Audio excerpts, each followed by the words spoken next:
আল্লাহুম্মা ইন্না নাসআলুকাল জান্নাহ ওয়া নাউযু বিকা মিনান নার। আল্লাহুম্মা ইন্না নাসআলুকাল জান্নাহ ওয়া নাউযু বিকা মিনান নার। আল্লাহ তোমার কাছে জান্নাত চাই, জাহান্নাম থেকে মুক্তি চাই। শেষ রাতের বেলায় কান্না করবেন, আল্লাহ এই সময় তুমি প্রথম আসমানে এসে বান্দাকে ডাকতে থাকে, আমার কোন বান্দার কি জরুরত আছে, কোন বান্দার ক্ষমার দরকার, কোন বান্দার রিজিকের দরকার, কোন বান্দা অভাবে আছে, কোন বান্দা অসুস্থ অবস্থায় আছে। আল্লাহ পাক বান্দাকে বিশেষ নজর দিয়া ডাকতে থাকে। আবার সেই সময়টা যদি হয় সাহারির সময়, যেই সময়টাকে রাসূল বলেছেন বরকতময় সময়, সেই সময় যদি কোনো বান্দা আল্লাহর কাছে চোখের পানি ফালায়া বলতে পারে, আল্লাহ জিন্দেগিতে এত গুনাহ করেছি, একটা গুনাহ আমার জাহান্নামে যাওয়ার কারণ হয়ে যেতে পারে, রমজান তুমি দিয়েছ, তোমার কাছে মাফ চাই, তুমি আমাকে মাফ করে দাও। আর তোমার কাছে জাহান্নাম থেকে মুক্তি চাই, জান্নাত পেতে চাই। এই দুইটা কাজ যদি কেউ করতে পারে, আল্লাহর নবী সাল্লাল্লাহু আলাইহি ওয়াসাল্লাম বলেন, আল্লাহ রমজান দিছেই তো বান্দাকে এই দুইটা কাজ হাসিল করে নেওয়ার জন্য, জান্নাত পাওয়ার জন্য, জাহান্নাম থেকে মুক্তি হওয়ার জন্য। এই জন্য সময়গুলো কাজে লাগাইয়া আল্লাহর কাছে যদি খালেস দিলে আমরা দোয়া করতে পারি, আল্লাহ ইমানদার বান্দার উপরে রহমতের নজর দিয়া, মাগফিরাতের নজর দিয়া, নাজাতের নজর দিয়া, জাহান্নাম থেকে হেফাজত করে আমাদেরকে জান্নাতের বাসিন্দা হিসাবে কবুল করে নিবে। চিৎকার করে পড়েন সুবহানাল্লাহ। তার মানে রমজান মাসে চারটা কাজের কথা বলছি। এক নাম্বার, সারাদিন সব সময় কি পড়বেন বলেন? লা ইলাহা ইল্লাল্লাহ। দুই নাম্বার আস্তাগফিরুল্লাহ। আর দুইটা কাজ হলো, যদি আরবি না পারেন বাংলায় বলবেন, আল্লাহ রমজানের উসিলায় জান্নাত দাও, জাহান্নাম থেকে মুক্তি দাও, জান্নাত দাও, জাহান্নাম থেকে মুক্তি দাও। أما بعد فأعوذ بالله من الشيطان الرجيم. بسم الله الرحمن الرحيم.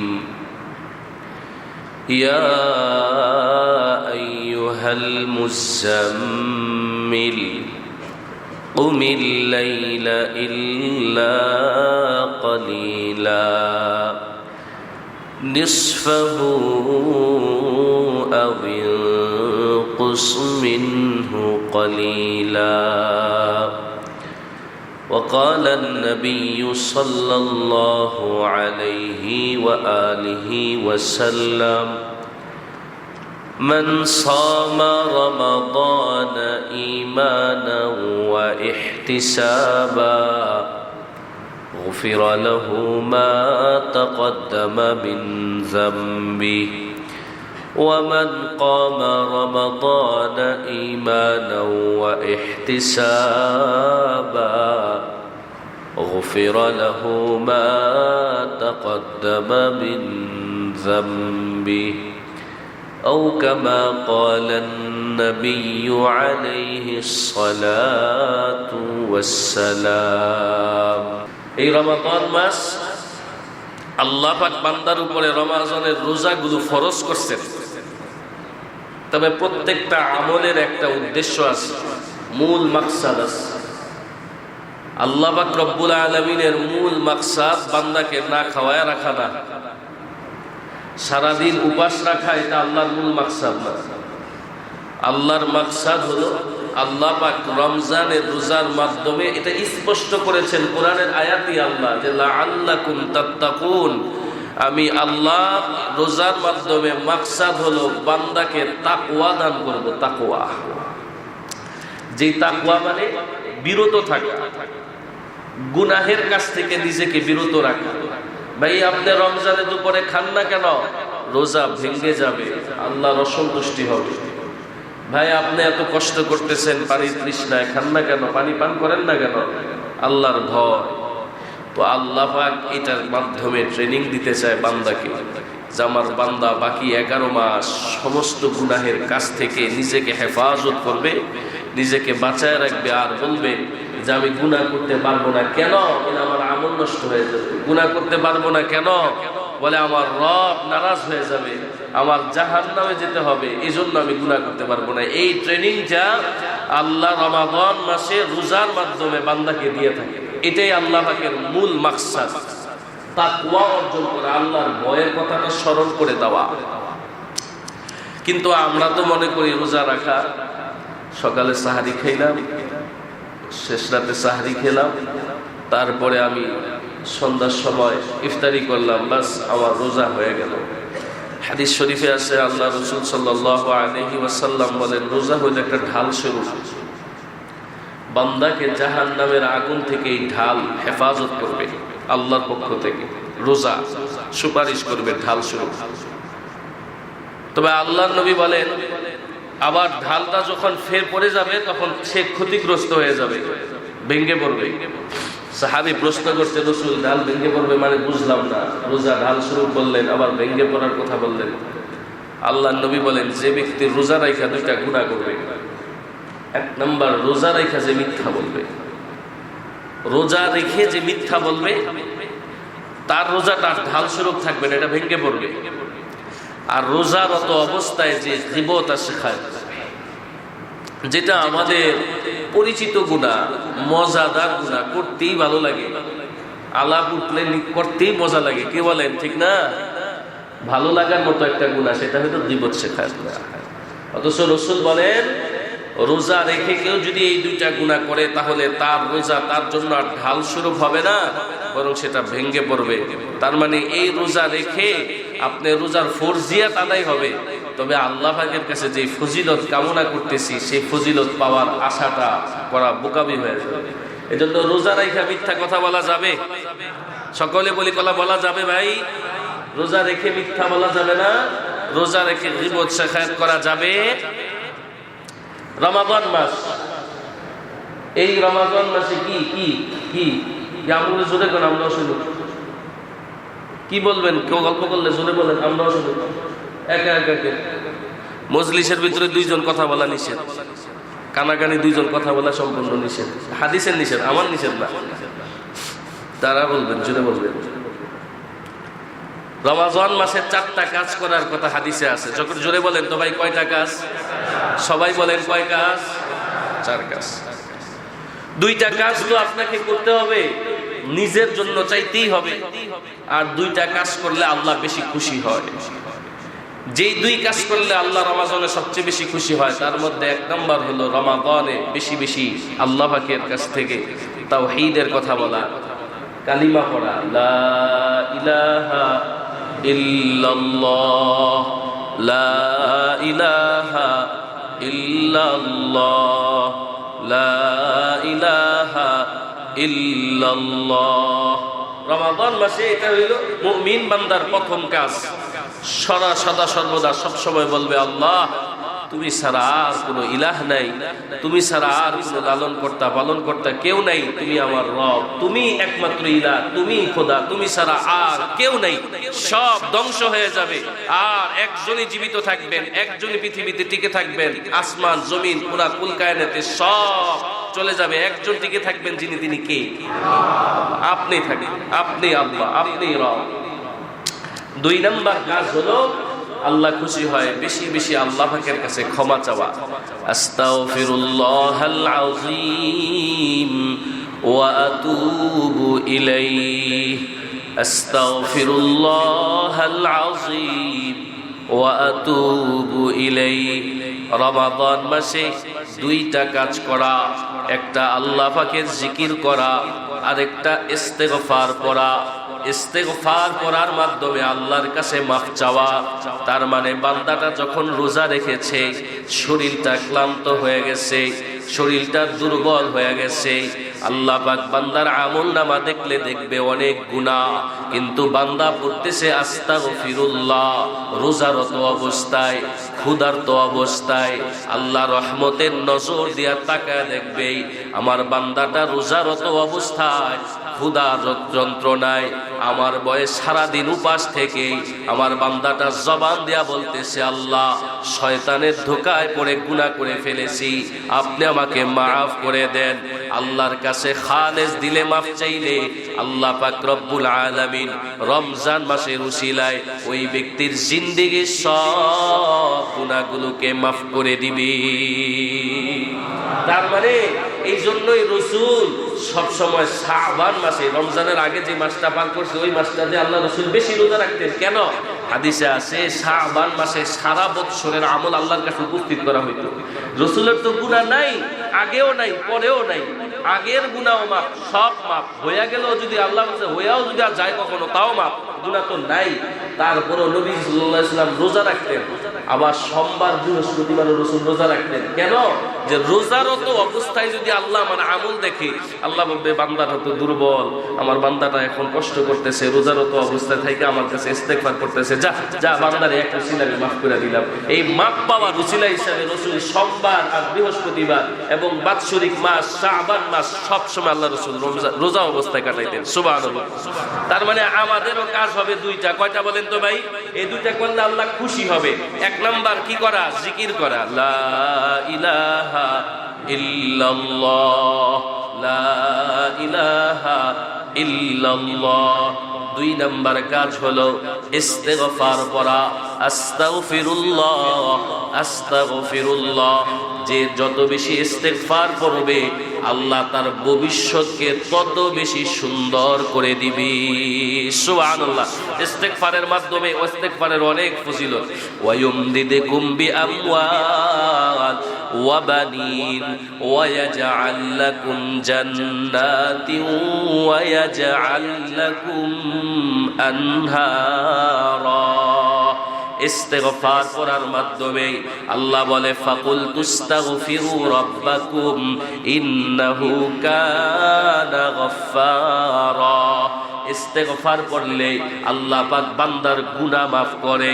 ইস্তেগফার করার মাধ্যমে আল্লাহ আসমান থেকে রহমত নাজিল করে। ইস্তেগফার করার মাধ্যমে মাল সম্পদের মধ্যে বারাকা হয়। সন্তান কথা শুনে না, ইস্তেগফার করলে আল্লাহ সন্তানের দিলের ভিতরে নূর দান করবে। ইস্তেগফারের মাধ্যমে আল্লাহ জান্নাত দান করবে। তার মানে ইস্তেগফার এমন একটা ফজিলতপূর্ণ আমল, যে আমলের মাধ্যমে নিজের ভবিষ্যৎ সুন্দর করা যায়, পূর্বের গুনাহ মাফ করা যায়। এজন্য সদা সর্বদা আমরা ইস্তেগফার করার দরকার আছে না নাই? ইস্তেগফার করব, রাজি আছি ইনশাআল্লাহ। আর দুইটা কাজ তো আমাদের করতেই হবে, দুইটা তো করলে আল্লাহ খুশি, আর দুইটা আমাদের করতেই হবে।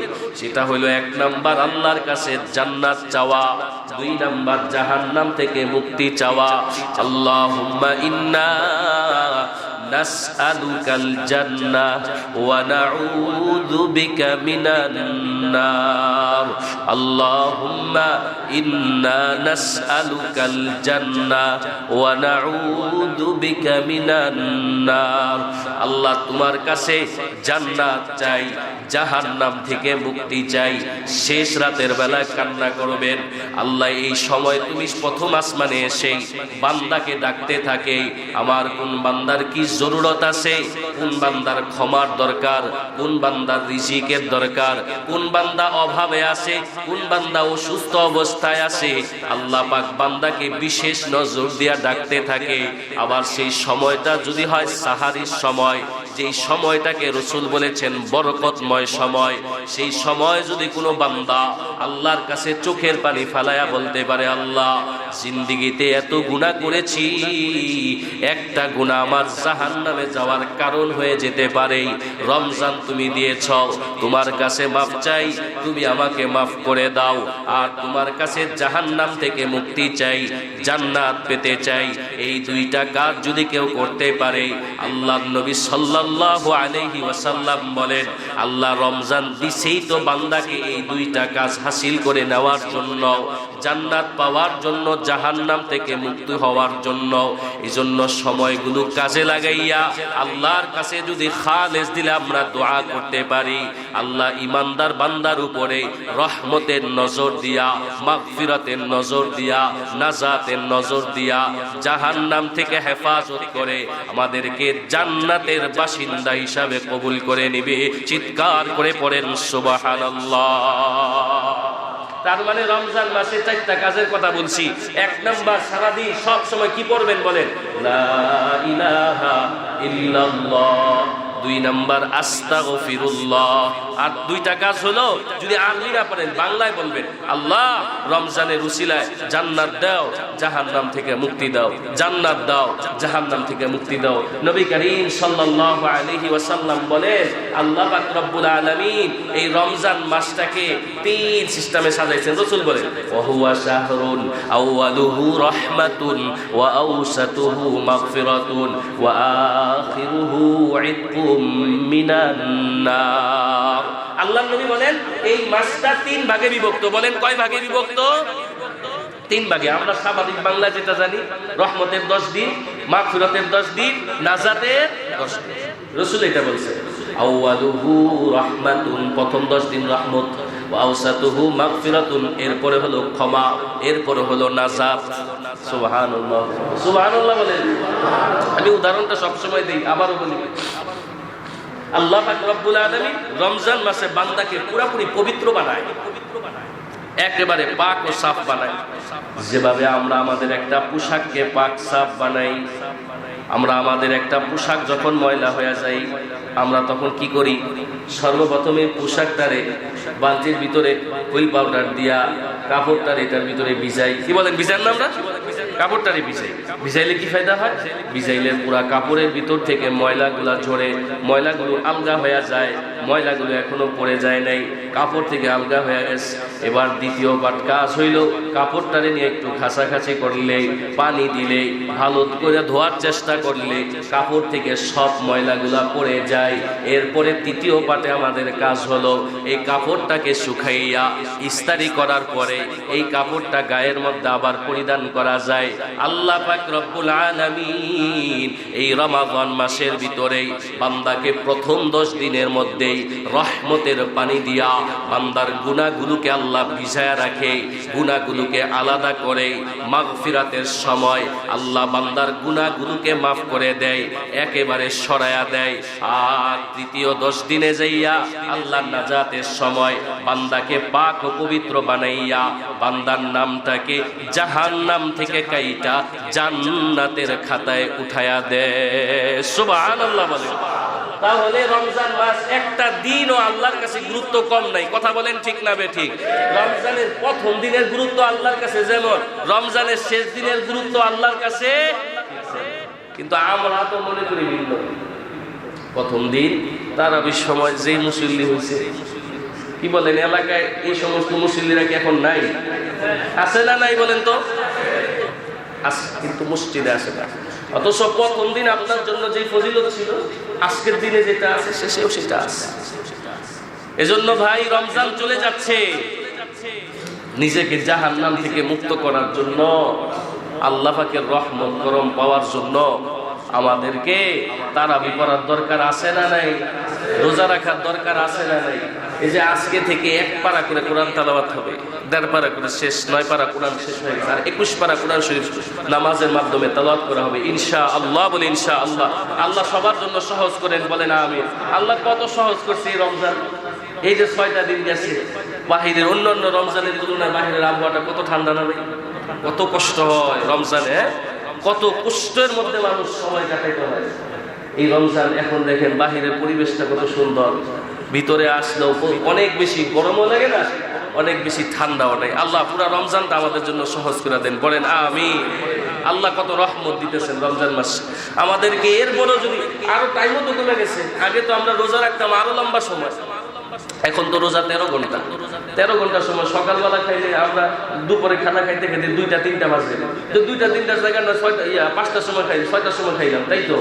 এই তো 2 ঘন্টা পরে খাইলাম, রোজা হয়ে যায়। রোজা রাখা লাগবে, মনে থাকবে ইনশাআল্লাহ। আর যারা রোজা ভাঙ্গা ভাঙ্গা পর্দা করেন, এদের কারণে দুনিয়ার ভিতরে গজব আসছে। আর আল্লাহ যখন না ফরমানের কারণে গজব পাঠায় জমিনের মধ্যে, তখন সেই গজব নেককারের উপরে চলে আসে। এজন্য আপনি যে রোজা রাখে না, ওই বদকারের কারণে নেককারেরও কষ্ট করতে পারে। আর যদি রোজার মাধ্যমে তাকওয়া অর্জন করতে পারে, ওয়ালাউ আন্না আহলাল কুরা আমানু ওয়াত্তাকাউ লাফাতাহনা আলাইহিম বারাকাতিম মিনাস সামাই ওয়াল আরদ। রমজানের মধ্যে যদি তাকওয়া অর্জন করতে পারে, আল্লাহ বলে তাকওয়ার মাধ্যমে আমি আল্লাহ আসমান জমিনের রহমতের বারাকার দরওয়াজা তাকওয়াওয়ালাদের জন্য খুলে দিব। সুবহানাল্লাহ জোরে বলুন। এই জন্য মুমিনদের রিজিক আল্লাহ রমজানে বাড়ায় দেয়। সুবহানাল্লাহ। আল্লাহু আকবার। আর যারা রোজা রাখে না তাদের জন্য ভয়ঙ্কর শাস্তি আছে। আল্লাহু আকবার। আব্দুল্লাহ ইবনে মাসউদ রাদিয়াল্লাহু তাআলা আনহু থেকে হাদিস বর্ণিত, কেউ যদি রোজা ভেঙে ফেলে, রোজা না রাখে, একটা রোজার ফজিলত আল্লাহর কাছে এত বেশি, রমজান মাসের রোজার ফজিলত, একটা রোজার ফজিলত আল্লাহর কাছে এত বেশি। কোনো ব্যক্তি যদি একটা রোজাকে ছেড়ে দেয় আর যদি সারা জীবন সে রোজা রাখে, সারা জীবন সে রোজা রাখে, আব্দুল্লাহ ইবনে মাসউদ থেকে হাদিস বর্ণিত, নবী বলেন সারা বছর রোজা রাখলেও রমজান মাসে একদিন রোজা রাখলে যেই ফজিলত, যেই সওয়াব, যেই পরিমাণ আল্লাহ পাকের বারাকার রহমত পাওয়া যাবে, সারা জীবন রোজা রাখলেও ওই পরিমাণ সওয়াব আর বারাকা পাওয়া যাবে না। তার মানে ভুল করলেও কোনোভাবেই একটা রোজাও ছাড়া যাবে না। মনে থাকবে তো ইনশাআল্লাহ? আর রোজা কখন ছাড়া যাবে সেই বিষয়ে লম্বা আলোচনা গত 2-3 সপ্তাহ হয়েছে। এখন রোজা আর ছাড়া যাবে না। যারা রোজা রাখে না এদের জন্য শাস্তি আছে। আল্লাহ নবী সাল্লাল্লাহু আলাইহি ওয়াসাল্লাম একদিন ঘুমের ঘরে স্বপ্নে দেখতেছেন। নবীদের স্বপ্নগুলা উসুল বুঝেন। নবীদের স্বপ্ন এটা হইল আল্লাহ পাকের পক্ষ থেকে ওহী। আল্লাহ পাকের পক্ষ থেকে কি সবাই বলেন তো? ওহী। আমরা যে স্বপ্ন দেখি আমাদের স্বপ্ন তো ওহী না। আমাদের স্বপ্ন সত্য হতে পারে, মিথ্যাও হতে পারে, কিন্তু নবীদেরকে স্বপ্নে যেটা দেখানো হয় ওটা সত্য। নবীজি সাল্লাল্লাহু আলাইহি ওয়াসাল্লাম স্বপ্ন যোগে দেখছেন আল্লাহর নবী সাল্লাল্লাহু আলাইহি ওয়াসাল্লাম শুয়ে আছে। দুইজন ফেরেশতা আল্লাহ রাসূলের কাছে গেছেন, যাইয়া আল্লাহ রাসূলের দুইটা হাতের ভিতরে ধরছেন। ধইরা আল্লাহ রাসূল সাল্লাল্লাহু আলাইহি ওয়াসাল্লামকে বলতেছেন আপনি আমাদের সাথে চলেন। আল্লাহ রাসূল বলে কোথায় যাবেন? আসেন আল্লাহ রাসূল, আপনি আমাদের সাথে আসেন। রাসূলকে আইনা একটা বড় বিশাল উঁচু এক পাহাড়ের সামনে আল্লাহ রাসূল সাল্লাল্লাহু আলাইহি ওয়াসাল্লামকে দাঁড় করাইছেন। নবীকে বলতেছেন নবী করিম আপনাকে তো উপরে উঠতে হবে।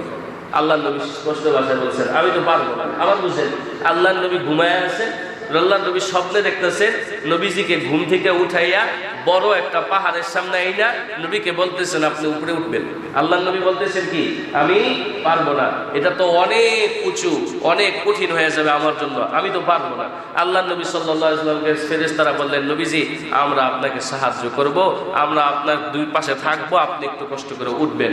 আল্লাহ নবী সাল্লাল্লাহু আলাইহি ওয়াসাল্লাম বলেন আমাকে যে ঘুমের ভিতরে দেখলাম দুইজন আমাকে একসাথে উঠাইতেছেন, উঠাইতে উঠাইতে অনেক উঁচা পর্যন্ত উঠায়া যায় দেখি পাহাড়ের চূড়ায় এত কান্নার আওয়াজ, এত বিকট আওয়াজ। আমি ফেরেশতাদেরকে প্রশ্ন করলাম, হ্যাঁ ফেরেশতার দল, এই জায়গার মধ্যে এত বিকট আওয়াজ, কোনো মানুষ নাই, নির্জনে এত আওয়াজ কোত্থেকে পাওয়া যাইতেছে? বলে রাসূল এরা প্রত্যেকে হইল জাহান্নামের বাসিন্দা। আল্লাহ নবী সাল্লাল্লাহু আলাইহি ওয়াসাল্লাম বলেন আমারে টাইডা নিয়ে আরো উপরে উঠাইছে। আমি উপরে যায় কি দৃশ্যটা দেখছি, উম্মত শোনো, তোমাদের উপরে যাদের উপরে রোজা ফরজ, বাপ মা তোমারে মহব্বত কইরা আদর যত্ন কইরা স্বাস্থ্যটা কইমা যাবো আমার ছেলে, এই জন্য তোমার শেষ রাতে ডাকায় না, শেষ রাতে তোমারে ডাকে না। তোমার বাপ, তোমার মা, তোমার বড় ভাই তোমাকে যে কোন জায়গায় ঝুলাবে নবীর হাদিস থেকে তুমি একটু শুনো। মহব্বত করে, ভালোবাসা এই জায়গায় দেখাইতে চায়। আমি তো এই যে ছোট্ট ছোট্ট বাচ্চারা অনেক সময় এসে বলে রোজা রাখি, আমি এটা বিপক্ষে। কেন রোজা রাখবে? যখন ফরজ হবে তখন দিকে যাবে। ফরজ হওয়ার আগে রাখারও দরকার নেই, আর ফরজ হওয়ার পরে ছাড়াও দরকার নেই। কথা বলেন ঠিক না বেঠিক? অনেক বাপ মা আবেগ করে সেটা 6 বছর 7 বছরের বাচ্চারা রোজা রাখায়। কেন দরকারটা আপনার রোজা রাখা? তার উপরে রোজা ফরজ আছে, কি দরকার তার রোজা রাখার? কোনো দরকার নেই। কিন্তু যখন রোজা ফরজ হবে, আমার ছেলে স্বাস্থ্য কমে যাবে, দুর্বল হয়ে যাবে, কোনো কিছু দেখার টাইম নেই, রোজা রাখতে হবে, এটাই হচ্ছে আমার কথা। কথা মনে থাকবে ইনশাআল্লাহ। সন্তানকে আদর যত্ন কইরা আপনি যদি একবেলা খানা না খাওয়াইলেন, তো হাসরের ময়দানে সন্তান যখন যে ঝুলবে তখন সন্তানের অবস্থা কি হবে, আপনার অবস্থা কি হবে? তো আল্লাহ নবী সাল্লাল্লাহু আলাইহি ওয়াসাল্লাম বলেন, আমি যাই দেখি উপরের ভিতরে কিছু লোককে তাদের পাওগুলোকে উপরের দিকে দিয়া মাথাগুলোকে নিচের দিকে ঝুলায় রাখছে। নাউজুবিল্লাহ বলেন না, পাগুলোকে উপরে দিয়ে মাথাগুলোকে নিচে ঝুলায় রাখছে। এই ফ্যানের মধ্যে পা ঝুলায় দিলে নিচে মাথা রাখলে আমরা কতক্ষণ থাকতে পারবো? সম্ভব? আল্লাহ রাসূল বলে, আমি দেখতেছি ফেরেশতারা এদেরকে ঝুলায় রাখা, এরপরে এদের নখ দিয়া বড় বড় একেবারে লোহার এরকম খুব কষ্টদায়ক নখ দিয়া ফেরেশতারা যায়া এই ধরনের বান্দাদের গালের ভিতরে তাদের গালগুলোকে আছর দিতেছে। আল্লাহ তো জাহান্নামী ব্যক্তিদেরকে জাহান্নামের আযাব ভোগ করার জন্য তাদের শরীরটাও বিশাল বড় বানায়া দিবে। তো তাদের গালগুলোকে এরকম ভাবে ছিঁড়তেছে, আবার জোড়া লাগতেছে, আবার ছিঁড়তেছে, আবার জোড়া লাগতেছে, আবার ছিঁড়তেছে। কারণ এই গালের ভিতরে খাবার ঢুকায়া মুখের ভিতরে চাবায়া চাবায়া খাইছে, তো পুরাটা ছিঁড়তেছে। নবী বলেন, যারা রোজা ফরজ হওয়ার পরে এই রোজা ভঙ্গ করবে তাদেরকে আল্লাহ পাক রব্বুল আলামিন জাহান্নামে নিয়ে ঠিক এইরকম ভাবে আযাব দিবে, কষ্ট দিবে। এই জন্য আমাদের উপরে যাদের রোজা ফরজ হয়েছে, আমরা একটা রোজাও ভাঙতে রাজি না। রাজি আছি তো ইনশাআল্লাহ? একটা রোজা ভাঙতে না। কাফারা যদি দেন, একটা রোজার কাফারা কি জানেন? একটা রোজার কাফারা হলো 60টা রোজা রাখা। 60টা রোজা রাখা। তারপরে রোজাগুলো ভেঙ্গে ভেঙ্গে না, একটা রোজার কাফারা লাগাতার 40টা রাখে একটা ভেঙ্গে লাইছে, আবার শুরু করতে হবে। এক রোজার কাফারা, বুঝেন? রমজান মাসের একটা রোজার কাফারা কত বেশি তাহলে? রমজানের রোজাগুলো হেলায় অবহেলায় কাটায় ফেলেন না। আপনি মনে করতেছেন আমি দুনিয়াটা গুছাই লই, সবকিছু করি, এরপরে আস্তে করে রোজা রাখবো, নামাজ পড়বো, সব করবো। আর যেই কয়েক বছর রোজাগুলা ভাঙলেন, ওগুলার জবাব কি হবে? এক একটা রোজা লাগাতার 60টা রোজা রাখলে একটা রোজার কাফারা আদায় হবে, যদি আল্লাহ মাফ করে। এজন্য রোজা যাদের উপরে আমাদের আছে, আমরা ভুল করমেও কোন অজুহাতে রোজা ভাঙবো না, ইনশাআল্লাহ বলি ইনশাআল্লাহ। আল্লাহ তুমি এত বড় নাফরমানি কাছ থেকে আমাদেরকে হেফাজত করো, বলেন আমিন। আর যারা পর্দা লাগিয়ে খাইতেছে ভিতরে, মনে রাখবেন যারা খাওয়াইতেছেন এরাও এই গুনার ভাগীদার হবে। আপনি মনে করেন আমি তো রোজা রাখতেছি, আপনি রোজা রাখতেছেন, আপনি মনে করতেছেন যে আমি রোজা রাখতেছি, আমি তা খাওয়াইতেছি, সমস্যা কি? আপনি যে বিড়িটা খাওয়াইতেছেন, আপনি যে এই ভিতরে নিয়ে পর্দা করায় করায় মহিলাদেরকে খাওয়াইতেছেন ভিতরে, তা আপনিও প্রস্তুত থাকেন, এদের যে শাস্তি হবে আপনারও সেই শাস্তি হবে। কারণ আপনি গুনাহের কাজে সাহায্য করেছেন, গুনাহের কাজে সাহায্যকারী হিসাবে আপনি আল্লাহর দরবারে আযাবের ভাগীদার হবেন। এই জন্য ভাইয়েরা আমার, আমরা রমজানের পরিবেশ রক্ষা করব। রমজানে ওপেন মানুষের সামনে খাওয়া দাওয়া করব না, ওপেন মানুষের সামনে কষ্টদায়ক কথা বলবো না। আমরা রমজানের পরিবেশ এলাকার মধ্যে বজায় রাখবো। রাজি আছি তো ইনশাআল্লাহ? যদি রোজা রাখতে পারেন আর তারাবি পড়তে পারেন। আমি খুতবায় যে হাদিস পড়ছি, হাদিসে নবী কি বলেন? ক্বালান নাবিয়্যু সাল্লাল্লাহু আলাইহি ওয়া আলিহি ওয়া সাল্লাম, মান কামা রমাদান, মান সামা রমাদান ঈমানান ওয়া ইহতিসাবা গুফিরা লাহু মা তাকদ্দামা মিন যামবি। আল্লাহর নবী বলেন, যেই ব্যক্তি রমাদান মাসে রোজা রাখবে, রমাদান মাসে রোজা রাখবে ঈমানের সাথে আর সওয়াবের উদ্দেশ্যে, ঈমান ছাড়া যদি সারা দিন সে উপাস থাকে, এই উপাস তার কাজে আসবে না। সওয়াবের উদ্দেশ্যে আর ঈমানের সাথে, বলেন কয় জিনিসের সাথে বলেন তো ভাই? দুই জিনিসের সাথে। সবাই একটু জবান খুলে বলেন, কয় জিনিসের সাথে? দুই জিনিস। একটা ঈমানের সাথে, ইহতিসাবা সওয়াবের উদ্দেশ্যে, দুই কাজের সাথে যে ব্যক্তি রোজা রাখতে পারবে, আল্লাহর নবী বলেন, মান সামা রমাদান ঈমানাও ওয়া ইহতিসাবা গুফিরা লাহু মা তাকদ্দামা মিন যামবি। আল্লাহ পাক রব্বুল আলামিন ওই ব্যক্তির পূর্বের জিন্দেগীর সব গুনাহগুলোকে মাফ করে দিবে। ওয়ামান কামা রমাদান ঈমানাও ওয়া ইহতিসাবা গুফিরা লাহু মা তাকদ্দামা মিন যামবি। আল্লাহর নবী বলে, সারা দিন সিয়াম পালন করার পর রাতের বেলায় সন্ধ্যার সময় শরীরটা দুর্বল হয়ে যায়, শুয়ে পড়লে আর উঠতে মনে চায় না। রমজান মাসে মসজিদে এসে লম্বা সময় 1 ঘন্টা 1.5 ঘন্টা 2 ঘন্টা দাঁড়ায় থাকতে কষ্ট হয়। এরপরও যেই সমস্ত বান্দারা সওয়াব পাওয়ার উদ্দেশ্যে ঈমান নিয়া রাতের বেলায় দাঁড়ায় দাঁড়ায় নামাজ পড়বে, আল্লাহর নবী জানায় দেয়, উম্মত বরকত। রমজান মাসে দাঁড়ায় নামাজ পড়ার কারণে এই সমস্ত ব্যক্তিদের ব্যাপারও আল্লাহর ঘোষণা, আমার আল্লাহ তাদের পূর্বের জিন্দেগির সব গুনাহগুলোকে মাফ করে দিবি। সুবহানাল্লাহ বলেন। আমাদের রমজানের টার্গেটই তো জান্নাত পাওয়া, জাহান্নাম থেকে মুক্তি চাওয়া। কথা বলেন ঠিক না বেঠিক? রমজানের টার্গেট জান্নাত পাওয়া, জাহান্নাম থেকে। এই জন্য গত সপ্তাহে হাদিস শুনাইছিলাম রোজাদারকে ইফতারি করানো, মনে আছে আপনাদের? রোজাদারকে ইফতারি করানো। তারপরে বলছি কারো সামর্থ্য না থাকলে একটা খেজুর, এক ডুব দুধ, এক গ্লাস পানি দ্বারা করানো। এরপরে হাদিস শুনাইছি কেউ যদি পেট ভরায়া করাইতে পারে তার জন্য আরো ফজিলত আছে। আল্লাহ নবী বলে হাসরের ময়দানে তাকে তো 3 পুরস্কার দেওয়া হবে, গুনাহ মাফ করা হবে, জাহান্নাম থেকে মুক্তি দেওয়া হবে, রোজাদারের সমান সওয়াব দেওয়া হবে। আর কেউ যদি পেট ভরায়া মন ভরায়া কোনো রোজাদারকে ইফতারি করায়, হাসরের ময়দানে যেদিন মানুষ পানির জন্য চতুর্দিকে ছোটাছুটি করবে, নবীজি সেদিন হাউজে কাউসারের পানি তাকে পান করাবে। সুবহানাল্লাহ। আজকে আরেকটা হাদিস শুনে, এই হাদিসের শেষ অংশ আরেকটা শুনাই। জাহান্নাম থেকে মুক্তি, জান্নাত পেতে চাই, জাহান্নাম থেকে মুক্তি চাই, আরেকটা আমল করতে পারে। রাসূল বলেন কেউ যদি এই রমজান মাসে তার অধীনস্থে যারা আছে, আমাদের অধীনস্থে যে কর্মচারীরা আছে, আমার বাসার দারোয়ান আছে, আমার বাসার কি বলে বুয়া আছে, আমার বাসার ছেলে আছে, কাজ টাজ করে আমার অধীনস্থ লোক আছে না ভাই আপনাদের?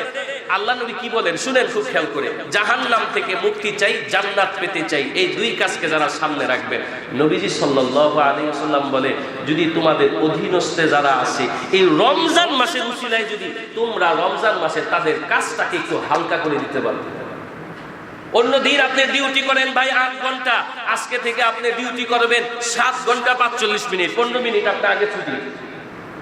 তার কাজটাকে কি করলাম? একটু হালকা করে দিলাম। বুয়া তুমি তো পাঁচ দিন আসতা, 5 দিন খালা 5 দিন না আইসা, রমজান মাসে আপনি 4 দিন আইসেন, একদিন আপনার জন্য হালকা। বা যদি কাজ করায়া রমজান মাসের উসিলায় আপনি তারে বাড়তি একটা হাদিয়া দেন, যে কাজটা বেশি করছে হাদিয়া দিলাম। আবার মনে করেন না যাকাত দেওয়াটা, যাকাত তো এটা তো তারই সম্পদ, যাকাত তো তারই সম্পদ। যাকাত দিয়া মনে করেন না এটা আমি দিলাম, এই মাসালা আগামী সপ্তাহ বলবো। অনেকে যাকাত দিয়া মনে করে বোনাস দিলাম, তা আমি দিলাম, এটা ওইটা বাদ দিয়ে রাখা। যাকাত তো তারই সম্পদ, আপনি দিবেন আলাদাভাবে যে জিনিসটা দিবেন, রমজান মাসে কাজ করায় যে জিনিসটা দিলেন, এই যে আলাদা তার প্রতি ইহসান করলেন, তার কাজকে হালকা করলেন। নবী বলেন এদের জন্য 2টা পুরস্কার, আল্লাহ এদের গুনাহ মাফ করে দিবে, এদেরকে জাহান্নামের আগুন থেকে মুক্তি দিয়ে দিবে। সুবহানাল্লাহ। তাহলে বলেন তো আমাদের অধীনস্থে যারা আছে তাদের কাজকে আমরা একটু হালকা করতে পারবো না ইনশাআল্লাহ? আল্লাহ আমাদের প্রত্যেককে সহজ করেন, সকলে পড়েন আমিন। শেষ হাদিস শুনেন। আল্লাহর নবী সাল্লাল্লাহু আলাইহি ওয়াসাল্লাম বলেন ক্বালান নবিয়্যু সাল্লাল্লাহু আলাইহি ওয়া আলিহি ওয়াসাল্লাম আসসিয়ামু ওয়াল কুরআনু ইয়াশফাআনি লিল আবদ। আল্লাহর নবী বলেন হাসরের ময়দানে, কিয়ামতের ময়দানে রোজা আর কুরআন, রোজা আর কুরআন আল্লাহর কাছে বান্দার ব্যাপারে সুপারিশ করবে। সুবহানাল্লাহ। বান্দার ব্যাপারে রোজা আর কোরআন সুপারিশ করবে। রোজা সুপারিশ কইরা, কোরআন সুপারিশ কইরা আল্লাহ পাকের কাছে বান্দারে ক্ষমা করাইয়া ডাল স্বরূপ দাঁড়াইয়া যারা রাত্রে কষ্ট কইরা নামাজ পড়তেছে আর যারা সারাদিন সিয়াম পালন করতেছে, এই 2 শ্রেণীর ব্যক্তিদেরকে হাসরের ময়দানে কোরআন আর সিয়াম আল্লাহর কাছে ডাল স্বরূপ দাঁড়াইয়া সুপারিশ করাইয়া জাহান্নাম থেকে মুক্ত কইরা এদেরকে জান্নাতি বানাইয়া দিবে। সুবহানাল্লাহ। তাহলে আমরা রমজান মাসে আমাদের যে টার্গেট বানাইছিলাম, জাহান্নাম থেকে মুক্তি চাই, জান্নাত পেতে চাই, এই কাজগুলো করার জন্য কিছু আমলের কথা বললাম। তারাবির নামাজ পড়া, রোজা রাখা, ইফতারি করানো, আমার অধীনস্থ লোকের কাজকে হালকা করা, আমরা এই কাজগুলো করতে পারবো না ইনশাআল্লাহ ভাই? আল্লাহ আমাদের প্রত্যেকটা ভাইকে কবুল করেন, সহজ করেন, সকলে পড়েন আমিন। লম্বা কথা ছিল, বাকি কথা পরে আলোচনা হবে সময়ে ইনশাআল্লাহ। যা আলোচনা ভাঙ্গাচোরা 2-4টা হয়েছে, আল্লাহ আমাদেরকে ভুল ভ্রান্তিগুলো মাফ করে দিয়া রমজানের হক আদায় করে রমজানের রোজাগুলো রাখার তৌফিক দান করেন, পড়েন আমিন। ওয়া আখিরু দাওয়ানা আলহামদুলিল্লাহি রাব্বিল আলামিন। যারা সুন্নত করি নাই সুন্নত করে নিন।